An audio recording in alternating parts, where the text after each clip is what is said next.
O outono em Seul sempre carregava uma melancolia peculiar, mas naquele ano, o vento frio parecia cortar muito mais fundo, atravessando as camadas de roupas caras e atingindo diretamente a alma. No 80º andar do imponente edifício do Grupo Aeson, as gotas de chuva castigavam o vidro temperado, desenhando caminhos tortuosos que refletiam as luzes de neon da metrópole lá embaixo.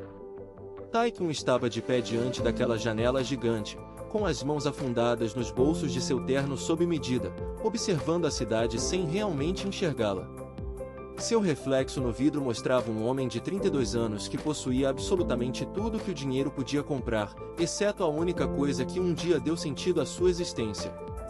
O silêncio do escritório era ensurdecedor, quebrado apenas pelo tic-tac metódico do relógio de pêndulo no canto da sala, um som que o lembrava constantemente do tempo que havia perdido. 7 anos. Havia-se passado exatamente 7 anos desde que sua vida perdeu as cores. A porta de carvalho maciço se abriu com um rangido suave, permitindo a entrada de Min-jae, o secretário leal que conhecia Tae-kyun melhor do que o próprio reflexo no espelho. Diretora, peço desculpas pela interrupção. O carro já está esperando no subsolo. A inspeção no antigo Teatro Nacional precisa acontecer hoje, antes que a equipe de demolição assuma o local amanhã de manhã. Senhora Kang enfatizou que este terreno é vital para o novo complexo de hotéis de luxo. Tae-kyun não se virou imediatamente. Ele fechou os olhos por uma fração de segundo, sentindo o peso do nome de sua mãe, Senhora Kang, esmagar seus ombros. Tudo sempre girava em torno dela, de suas ambições desmedidas e de sua necessidade doentia de controle.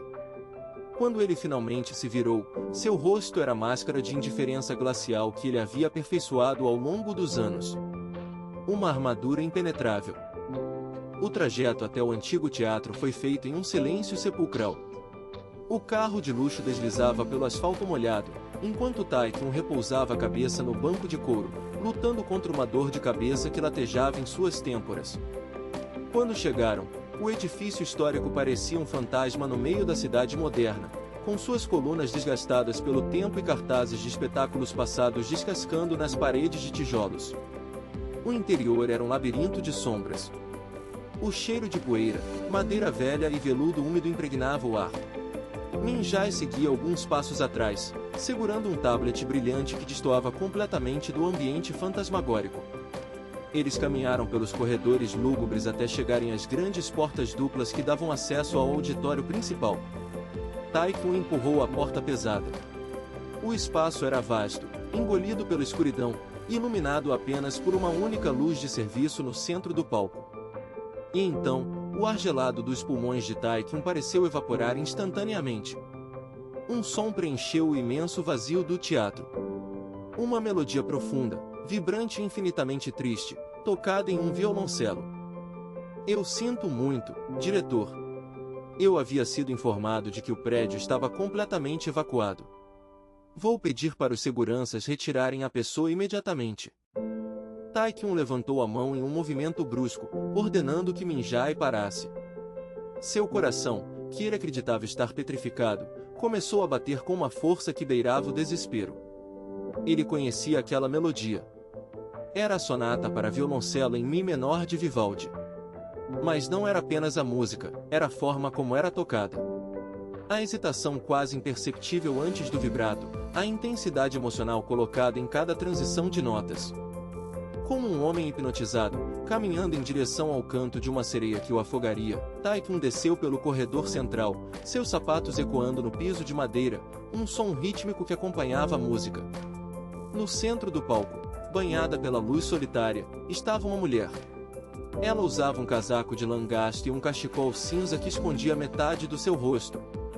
Seus dedos, ágeis e calejados, dançavam sobre as cordas do instrumento como se procurassem redenção. Tae-kyun parou a poucos metros do palco. A respiração lhe faltou. O universo pareceu entrar em colapso e se reconstruir em um único instante. O sussurro não foi mais alto do que um suspiro, mas no teatro vazio, soou como um trovão. O arco do violoncelo escorregou das cordas, produzindo um som estridente doloroso antes de parar completamente. A mulher congelou. Seus ombros tensos revelavam que ela havia reconhecido a voz antes mesmo de se virar. Lentamente, como se o ar ao seu redor tivesse se transformado em chumbo, Jivou levantou o olhar. Os mesmos olhos escuros e amendoados que assombraram os pesadelos e os sonhos mais bonitos de Taekwon durante milhares de noites.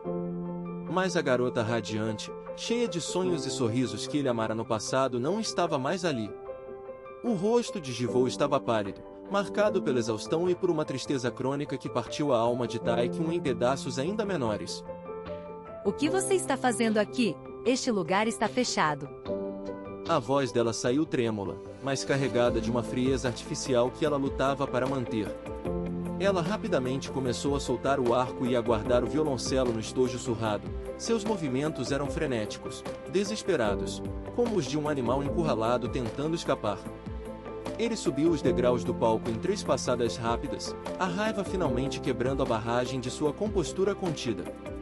Ele agarrou o braço dela antes que ela pudesse fechar o estojo. O choque térmico entre o calor da mão dele e o frio do casaco dela enviou uma corrente elétrica através dos dois. Jivou estremeceu, recusando-se a olhar para o rosto dele. Se ela olhasse para os olhos de Taekwon, ela sabia que desmoronaria.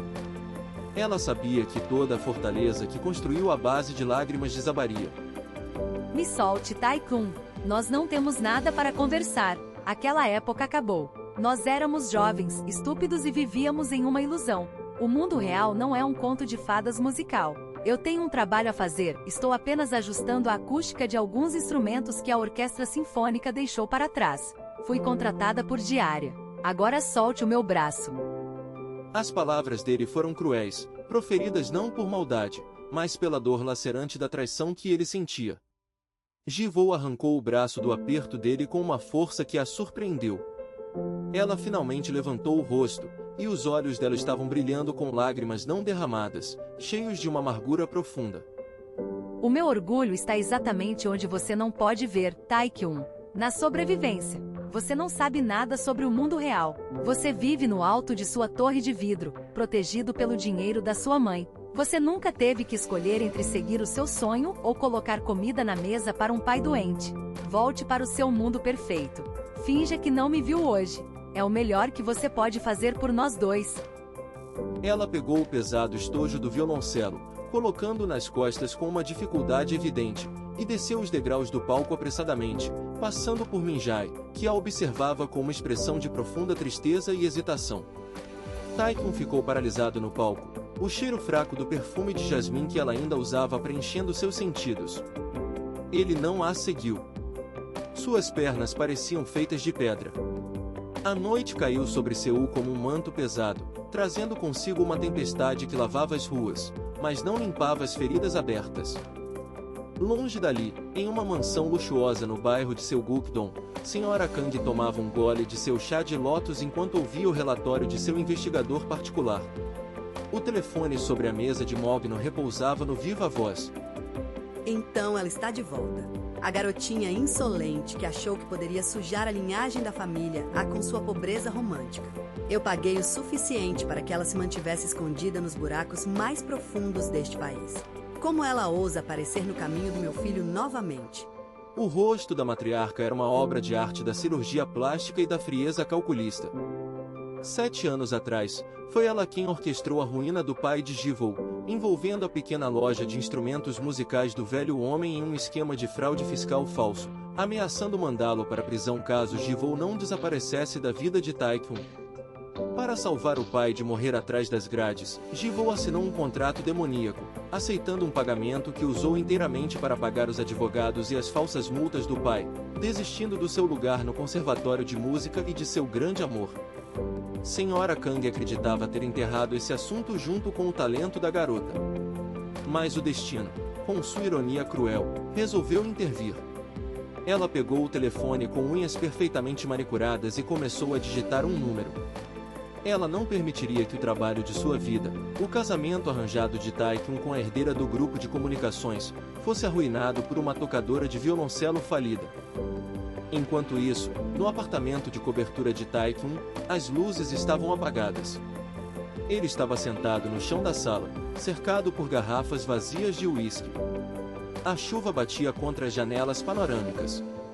A imagem de Jivou com roupas desgastadas, Os calos em suas mãos e a profunda tristeza em sua voz repetiam-se em sua mente como um filme de terror em loop. O interfone tocou repetidas vezes, mas ele ignorou. Minutos depois, a porta foi destrancada com um bip eletrônico. Apenas uma pessoa além dele possuía a senha. Minjai entrou, sacudindo o guarda-chuva, segurando uma pasta parda nas mãos com tanta força que os nós de seus dedos estavam brancos. Diretora, você precisa ver isso. Eu não posso mais carregar isso na minha consciência. Eu estive guardando este segredo por medo da fúria de sua mãe, por medo de perder meu emprego e minha carreira, mas ver os dois hoje naquele teatro, ver a senhorita Jivou naquele estado, me fez perceber o monstro que eu ajudei a encobrir. Taekyun levantou os olhos pesados pelo álcool, a confusão se misturando à irritação. Minjai se ajoelhou no chão de mármore frio e abriu a pasta, espalhando uma série de documentos, extratos bancários antigos, relatórios policiais forjados e uma cópia de um contrato assinado há 7 anos. Ela nunca te traiu. Ela nunca te abandonou por dinheiro, diretor. A sua mãe, a senhora Kang, armou contra o pai da senhorita Jivou. Ela forjou documentos para incriminá-lo de desvio de fundos. Ameaçou destruí-lo completamente. A senhorita Jivou sacrificou tudo, o amor dela por você, os estudos, o próprio futuro, para salvar o pai da prisão. Ela usou o dinheiro que sua mãe ofereceu apenas para pagar os investigadores e limpar o nome do pai, e então, ela teve que viver se escondendo, cuidando dele enquanto a saúde dele se deteriorava devido ao estresse. O ar nos pulmões de Taekyun transformou-se em vidro estilhaçado. Cada palavra de Minjai era uma facada direta em seu peito. Ele pegou os papéis com mãos trêmulas. Ele viu a assinatura de sua mãe. Ele viu a caligrafia delicada de Jivou tremendo no contrato de renúncia. As peças do quebra-cabeça que nunca fizeram sentido agora se encaixavam formando a imagem de uma atrocidade irreparável.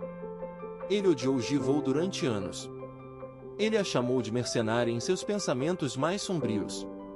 Enquanto isso, ela estava suportando o inferno na Terra, sozinha, esmagada pelo império da família dele, tudo porque ela o amava demais para permitir que ele rompesse os laços com a própria mãe. A voz dele era assustadoramente calma, o tipo de calmaria que precede um furacão devastador. Ele se levantou do chão. A embriaguez havia desaparecido, substituída por uma adrenalina pura e uma fúria incandescente. Ele não disse mais nada a Minjai. Pegou as chaves do carro e correu para o elevador. Ele dirigiu até a mansão da mãe quebrando todos os limites de velocidade, o carro rasgando as ruas alagadas de Seul como um raio prateado. Ao invadir a mansão da senhora Kang, passando por cima dos seguranças assustados, ele a encontrou sentada elegantemente em sua poltrona de veludo, lendo uma revista. Taekyun atirou a pasta de documentos em cima da mesa de centro de vidro, espalhando os pecados dela por toda a parte. Eu fiz o que era necessário para proteger o império que seu avô construiu com sangue e suor. Você acha que um romance adolescente iria sustentar milhares de funcionários? Aquela garota era um parasita, uma âncora que ia te afundar na mediocridade. Taekyun arrancou o broche com o símbolo do grupo Aesum da lapela de seu paletó e o atirou com força no chão, o metal tilintando contra o piso brilhante. Ele deu as costas para a mulher que o deu à luz, sentindo que, pela primeira vez em 32 anos, ele podia finalmente respirar, mesmo que o ar queimasse seus pulmões de arrependimento. Ele pegou o celular e ligou para Minjai. Diretor, os homens da sua mãe foram atrás dela novamente há 1 hora. Eles a expulsaram do apartamento onde morava. Eu acabei de rastrear o celular dela. Ela está na estação central de Seul. Ela comprou uma passagem só de ida para Busan. O trem parte em 30 minutos. Taekyun não esperou ouvir o resto. Ele pisou fundo no acelerador, sentindo que estava correndo não contra o relógio, mas contra a morte do seu próprio espírito. A cidade parecia conspirar contra ele. O trânsito estava caótico, uma maré interminável de faróis vermelhos iluminando a chuva incessante. A 10 quarteirões da estação, o congestionamento paralisou completamente. Sem pensar 2 vezes, Taekyun abandonou o carro de luxo no meio da avenida, deixando a porta aberta sob os protestos de dezenas de motoristas buzinando. Ele começou a correr. O terno caro pesava com a água, seus sapatos derrapavam no asfalto liso, mas ele não parou. Ele empurrava transeuntes com guarda-chuvas, cruzava poças imensas, seus pulmões queimando em agonia, o rosto banhado em chuva e lágrimas desesperadas que ele não se dava ao trabalho de esconder. Ele chegou ao saguão gigantesco da estação central de Seul ofegante, o coração ameaçando rasgar sua caixa torácica. A voz impessoal nos alto-falantes ecoou.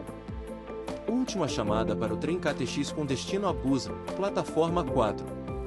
Os passageiros devem embarcar imediatamente. O grito rasgou a garganta dele, perdendo-se no mar de centenas de pessoas correndo em todas as direções. Ele procurou freneticamente, seus olhos varrendo a multidão de rostos anônimos. E então, ele a viu.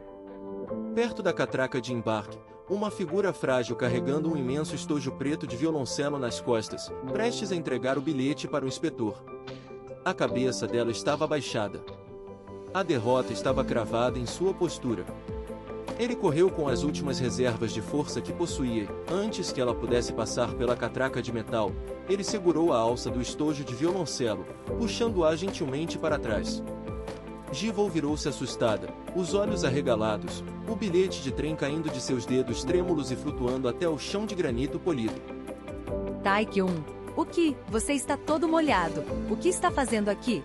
Os capangas da sua mãe, eles vieram hoje à noite. Eles disseram que se eu não sumir, eles vão atrás das medicações do meu pai na clínica.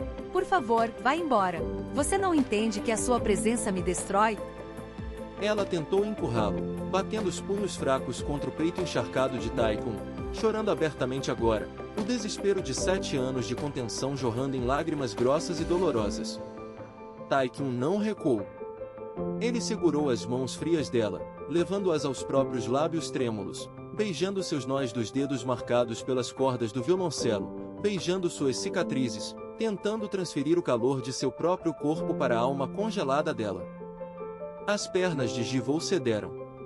O choque daquela revelação tirou todas as forças de seu corpo frágil. Ela teria caído no chão se Tae-kyun não a tivesse envolvido em seus braços, abraçando-a com uma força protetora e feroz, prensando-a contra seu peito onde seu coração batia enlouquecidamente apenas para ela. O cheiro de chuva, o calor da pele, o murmúrio das pessoas ao redor, tudo desapareceu. Eles estavam no centro do universo, presos no próprio eixo temporal de dor e redenção. Você não devia saber. Se a sua mãe descobrir que você está aqui, ela vai acabar com a minha família, Tae-kyun. Eu não posso lutar contra o grupo Aesum. Eu sou apenas poeira. Eu não posso permitir que ela machuque o meu pai novamente. Ji-woo levantou o rosto encharcado de lágrimas, os olhos amendoados finalmente encontrando os dele, não com medo ou amargura, mas com um espanto puro e avassalador. A magnitude do sacrifício dele igualava o peso do sacrifício dela. Eles estavam nivelados. Destruídos, desprovidos de tudo, exceto da única coisa que importava. A multidão apressada fluía ao redor deles como um rio desviando de uma rocha imutável no leito do rio. Tae-kyun tocou o rosto dela, enxugando as lágrimas com os polegares, inclinando-se até que suas testas estivessem coladas. A respiração dele se misturando no ar frio da estação. O apito do trem soou, agudo e melancólico, indicando a partida iminente. Você jogou tudo fora. Por mim? Você é um tolo irresponsável, Tae-kyun. Como vamos sobreviver? O que vamos fazer agora? Um pequeno sorriso, vacilante, mas radiante como a primeira luz do sol atravessando uma tempestade violenta, floresceu nos lábios de Ji-woo. Ela soltou as alças do pesado estojo de violoncelo, deixando-o descansar no chão com segurança, e envolveu os braços ao redor do pescoço de Tae-kyun, enterrando o rosto na curva do ombro dele. O trem partiu silenciosamente ao fundo, levando consigo as sombras do passado, os medos e as fugas. A chuva ainda caía pesada lá fora sobre a cidade de Seul, mas dentro daquele abraço encharcado e desesperado, eles finalmente haviam encontrado o caminho de volta para casa. Uma casa feita não de paredes luxuosas, mármore ou poder, mas da promessa indestrutível de duas almas que, após caminharem pelo inferno sozinhas, decidiram enfrentar o resto da vida juntas, entrelaçadas como as notas de uma melodia eterna.